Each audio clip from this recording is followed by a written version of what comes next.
Assalamualaikum warahmatullahi wabarakatuh. Pada video kali ini saya Ahmad Badrus JGP Angkatan 10 akan memaparkan koneksi antar materi modul 3.3 tentang pengelolaan program yang berdampak positif pada murid. Dengan tujuan pembacaan khusus yaitu JGP dapat melakukan koneksi antar materi yang telah dipelajari dari modul-modul sebelumnya untuk membuat sintesa pemahaman tentang program sekolah yang berdampak pada murid. Untuk membuat koneksi ini, saya akan mengikuti grading kriteria yang telah disediakan dengan 3 aspek. Yang pertama adalah pemikiran reflektif terkait pengalaman belajar. Yang kedua, analisis untuk implementasi dalam konteks CGP. Yang kemudian yang C, membuat keterhubungan. Pada bagian pemikiran reflektif terkait pengalaman belajar, indikator yang ada yaitu yang pertama, saya akan menyampaikan poin pengalaman atau materi pembelajaran yang baru saja diperoleh.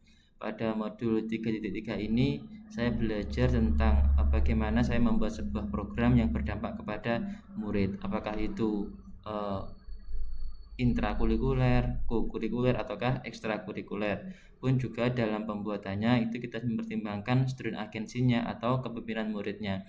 Kita perhatikan dari voice-nya, yaitu gagasan atau pandangan murid itu bagaimana, kemudian dilanjutkan dengan choice atau pilihan murid dalam mempertimbangkan program yang telah dibuat, kemudian juga ownership atau kepemilikan dari program yang telah dibuat, dengan harapan murid benar-benar merasa memiliki dari program yang telah dilaksanakan. Kemudian pun juga dalam modul 3.3 ini tentu dengan tujuan yang pertama kita melihat karakteristik lingkungan yang ingin dituju, apakah itu interaksi antar siswanya, apakah itu bagaimana membuat anak-anak itu aktif, atau bagaimana menciptakan daya lenting yang ada pada anak. Kemudian yang kedua, emosi-emosi yang dirasakan terkait pengalaman belajar.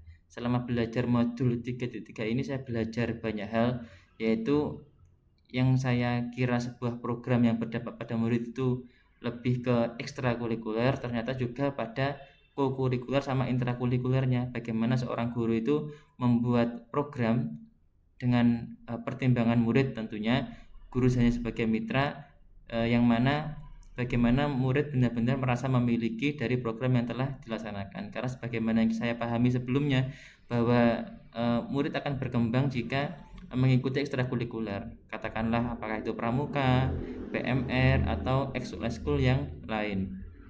Ternyata tidak. Terus kalau emosi yang saya rasakan tentu merasa senang, bersemangat juga karena mengetahui program-program yang berdampak baik pada murid, baik itu saat belajar bersama ibu fasilitator maupun bersama rekan-rekan CGP yang lain. Yang kedua, apa yang sudah baik berkaitan dengan keterlibatan diri dalam proses belajar. Alhamdulillah selama proses belajar saya mencoba untuk aktif, istilahnya ingin tahu yang tinggi lah, bagaimana sebuah program yang berdampak pada murid itu, mulai dari belajar LMS, kemudian saat berdiskusi dengan teman-teman mempertanyakan beberapa poin-poin yang mendukung dari program dari student agency ini atau kepemimpinan murid ini, mulai dari voice-nya, choice-nya, pun juga ownership dari seorang murid dalam keterlibatan mereka dalam sebuah program yang disusun. Kemudian apa yang perlu diperbaiki terkait keterlibatan diri dalam proses belajar?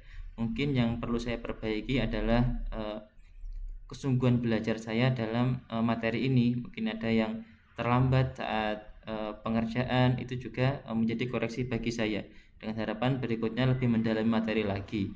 Pun juga dalam proses saya juga membuat rangkuman-rangkuman atau catatan-catatan yang mendukung bagaimana proses saya belajar. Seperti pada berikut ini catatan yang telah saya buat, bagaimana agar saya mengetahui dengan baik dari setiap poin atau nomor yang ada pada LMS. Kemudian keterkaitan terhadap kompetensi dan kematangan diri pribadi.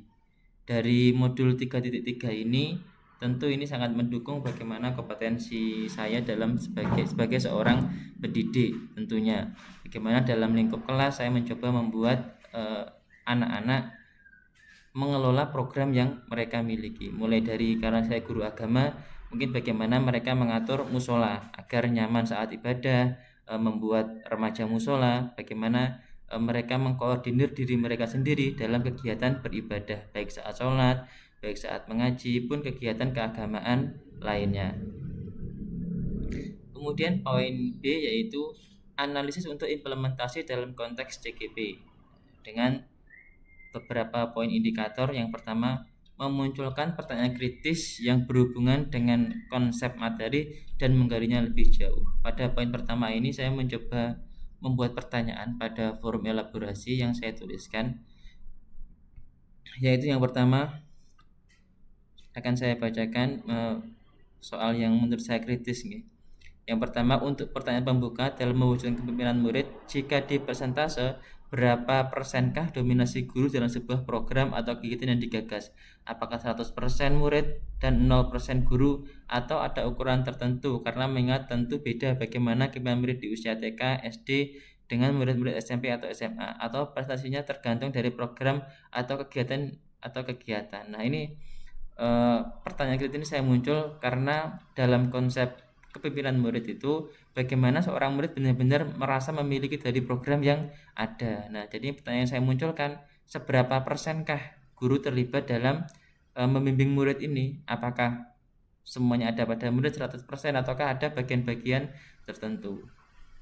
Kemudian pada nomor 2 saya bertanya kepada instruktur bagaimana mengaitkan kepemimpinan murid dengan kodrat anak, yaitu bermain. Sebagaimana yang kita ketahui, kepemimpinan identik dengan kesadaran akan tanggung jawab, sedangkan kodrat anak bermain identik dengan kesenangan atau fun pada anak, yang memungkinkan mengabaikan tanggung jawab karena kesadaran atau kepekanan anak yang mungkin masih kurang. Nah, ini saya tanyakan kepada instruktur karena ada pertentangannya antara bagaimana student agency atau kepemimpinan murid ini dengan kodrat anak, yaitu bermain. Nah, karena mungkin saat anak bermain itu mereka akan mengabaikan tanggung jawab, ya, kesadarannya masih kurang. Mungkin itu yang saya ingin ketahui lebih mendalam terkait bagaimana membuat sebuah program yang berdampak pada murid. Pun juga saya bertanya kepada instruktur bagaimana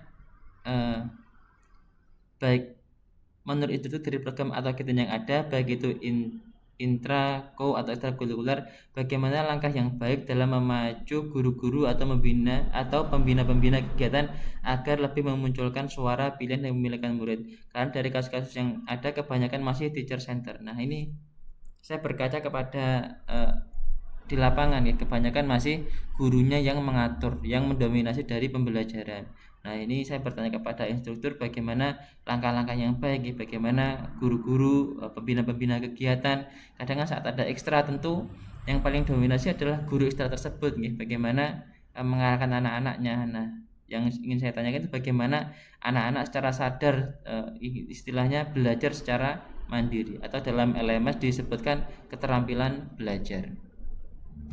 Ada indikator berikutnya yaitu mengolah materi yang dipelajari dengan pemikiran pribadi sehingga tergali wawasan atau insight baru. Setelah saya mempelajari modul 3.3 ini dan kemudian belajar bagaimana melakukan demonstrasi kontekstual, tentu tergali bagaimana sebuah program itu memang baiknya dikelola oleh murid sendiri. Jadi dengan kesadaran penuh dari murid, itu memang berbeda yang saya rasakan saat anak-anak. Bagaimana saya mendominasi pembelajaran, menentukan tujuan pembelajaran seperti apa, kemudian memerintah anak agar belajar A, B, C dan berikutnya. Kemudian setelah saya mempraktekkan bagaimana memunculkan kepinginan murid, itu saya kembalikan lagi ke murid, belajar ingin belajar seperti apa, kemudian juga tanggung jawabnya itu seperti apa. Itu lebih muncul kesadaran diri pada anak bahwa belajar itu untuk mereka, bahwa belajar itu kebutuhan atau keperluan mereka tersendiri. Itu ada satu insight atau wawasan baru yang telah saya dapat dari modul 3.3 ini. Kemudian yang ketiga, menganalisis tantangan yang sesuai dengan konteks asal CGP, baik tingkat sekolah maupun daerah. Setelah yang keempat, memunculkan alternatif solusi terhadap tantangan yang diidentifikasi. Dari bagian 3-4 ini, tantangan yang saya temui itu mungkin akan berbeda, bagaimana murid-murid yang ada pada pedesaan dengan di perkotaan, terkait dengan aktif atau pasifnya. Itu beberapa yang kendala. Mungkin anak-anak pada awal yang saya perhatikan pada anak-anak itu yang sifatnya di desa di apalagi tempat saya mengajar itu di kaki Gunung Kelut, itu kebanyakan anak-anak masih pasif. Jadi fokusnya pada teacher center, bagaimana seorang guru mendorong mereka. Nah, itu tantangannya itu. Jadi bagaimana memunculkan agar anak itu aktif, mereka tidak pasif. Jadi kalau tidak diberikan pemantik terlebih dahulu, anak-anak tidak akan muncul ide atau gagasannya. Bagaimana alternatifnya? Tentu bagaimana ini kita mengubah mindset ada anak-anak agar mereka lebih aktif lagi, tidak bersikap pasif, bahwa pembelajaran itu berasal dari mereka.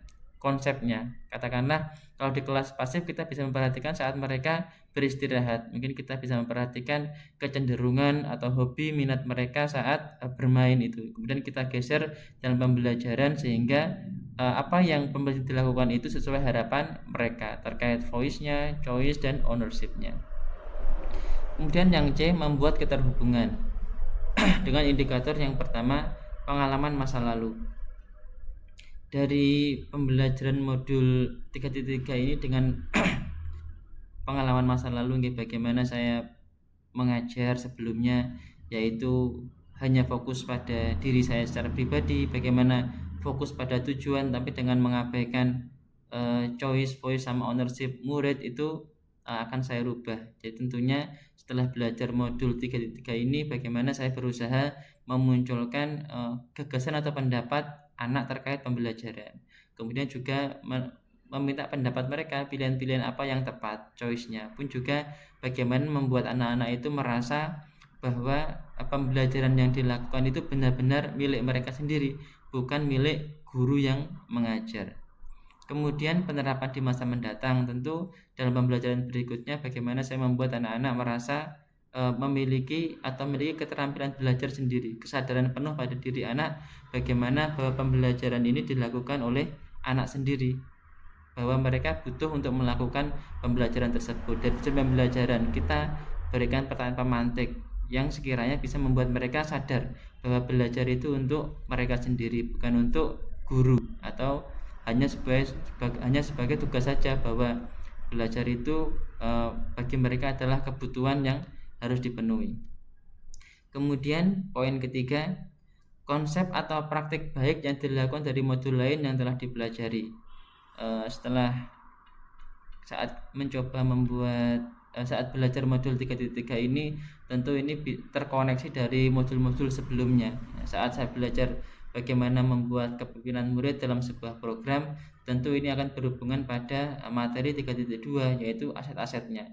Saat kita melakukan program, tentu kita akan berkaca kira-kira pendekatan berpikir aset atau kekuatan peluang yang ada itu seperti apa, apakah bagaimana kelasnya, murid-muridnya, atau sarana prasarana yang ada, guru-gurunya. Itu pun juga terhubung pada modul 3.1, bagaimana mengambil sebuah keputusan, apakah itu dilema etika, apakah itu bujukan moral, dan itu banyak pertimbangan dalam membuat sebuah keputusan. Kita tarik mundur lagi, kalau kita dari modul 2.3 yaitu tentang coaching, bagaimana saat melakukan pembelajaran di kelas, tentu dalam program yang ada kita akan melakukan pendekatan atau alur percakapan tirta lah yang ada pada coaching. Bagaimana kita menetapkan tujuan terlebih dahulu bersama anak-anak, pun juga kita mencoba mengidentifikasi, kemudian merencanakan, pun juga saat bagian terakhir mengambil tanggung jawab, bagaimana mengambil tanggung jawab dari sebuah program yang ada. Kalau kita tarik mundur lagi, ada pembelajaran KSE atau kita menyebutnya kompetensi sosial emosional. Tentu dalam pelaksanaannya dalam modul 3.3 ini akan memunculkan kesadaran diri pada anak, bagaimana mereka memanajemen diri mereka, pun juga bagaimana saat mereka berrelasi, dan ini sinkron dengan keterkaitan dengan lingkungan belajar. Salah satunya adalah bagaimana membuat interaksi sosial yang positif, arif, dan bijaksana. Kalau kita tarik mundur lagi, ada pembelajaran berdiferensiasi. Tentu dalam program yang dibuat ini akan kita melihat profil belajar anak, gaya belajar mereka, pun juga tentunya dalam pelaksanaannya kita bisa mempertimbangkan konten-konten seperti apa yang harus dilaksanakan, pun juga bagaimana prosesnya, tentu ada diferensiasinya, pun juga pada hasil akhir ada diferensiasi produknya. Kita tarik mundur lagi pada modul 1.4, di situ ada budaya positif. Tentu dalam pelaksanaannya kita akan menghilangkan beberapa pendekatan-pendekatan lama seperti menghukum, membuat rasa bersalah, dan kita beralih pada sifatnya restitusi. Bagaimana membuat anak-anak sadar dengan apa yang mereka lakukan, pun juga tentunya dalam sebuah program ada keyakinan-keyakinan disepakati. Kalau pada modul 1.4 itu ada keyakinan sekolah atau keyakinan kelas, itu dalam sebuah program kita bisa membuat sebuah keyakinan program yang akan dilaksanakan, yang disepakati, yang dibuat oleh anak-anak dan diikuti oleh guru-guru juga. Kemudian kalau kita tarik mundur lagi ada modul 1.3 yaitu tentang visi guru penggerak. Pada tahap itu kita belajar bagaimana membuat sebuah visi yang berpihak kepada murid. Pun di dalamnya ada langkah-langkah bagja saat membuat prakarsa perubahan. Pun itu juga sinkron pada modul 3.3 ini. Bagaimana saat kita membuat program, kita melakukan langkah-langkah bagja ya. Kita bagaimana buat pertanyaan utama terlebih dahulu, kemudian ambil pelajaran, gali mimpi, kemudian jabarkan rencana, dan terakhir adalah atur eksekusi. Bagaimana prakarsa perubahan itu secara bertahap dibuat disusun dengan pertimbangan-pertimbangan yang ada. Kemudian juga pada modul 1.2 yaitu tentang nilai dan peran guru penggerak. Nah, di situ ada pada peran itu bagaimana kita mewujudkan kepemimpinan murid atau agensi, dan itu jelas sinkron dengan materi modul 3.3 ini. Kita tarik mundur lagi pada modul yang pertama 1.1 itu kita belajar bagaimana refleksi pemikiran Ki Hajar Dewantara. Jelas pada beliau berkata bahwa pentingnya sebuah pembelajaran yang berpihak pada murid. Nah, disinilah pada modul 3.3 ini bagaimana anak-anak benar-benar melaksanakan pembelajaran yang dimiliki oleh mereka sendiri, tanda bahwa guru melakukan pembelajaran yang berpihak kepada murid. Pada poin indikator keempat yaitu informasi yang didapat dari orang atau sumber lain di luar bahan ajar PGP.